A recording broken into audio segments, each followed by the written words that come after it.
অদ্ভুত পরিস্থিতিতে গোপালগঞ্জে কারফিউ শিথিল হতে রোববার ২০ জুলাই ভোর ৬টা থেকে জারি করা হয়েছে ১৪৪ ধারা। ১৪৪ ধারা থাকবে রাত ৮টা পর্যন্ত।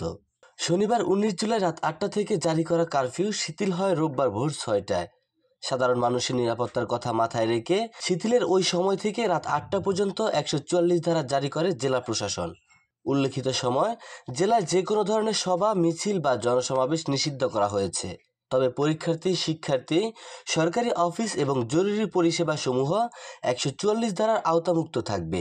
রোববার সকালে সরেজমিন ঘুরে দেখা গেছে, খানিকটা ভীতি কাটিয়ে সকাল থেকেই মানুষ জীবিকার খোঁজে বেরিয়েছে। খুলতে শুরু করেছে দোকানপাটও, তবে কাটেনি গ্রেপ্তার আতঙ্ক। গত ১৬ই জুলাই এনসিপির কর্মসূচিকে ঘিরে ঘটে যাওয়া ঘটনায় এ পর্যন্ত ৪টি মামলার তথ্য নিশ্চিত করেছে প্রশাসন। সকালেও বিভিন্ন রাস্তায় সেনাবাহিনীর এপিসি ও পুলিশ সহ আইনশৃঙ্খলা রক্ষাকারী বাহিনীর টহল দেখা গেছে। রাস্তায় রাতে জেলা জুড়ে চালানো হয়েছে যৌথ বাহিনীর অভিযান, তবে গ্রেপ্তারের বিষয়ে নিশ্চিত করতে পারেনি পুলিশ।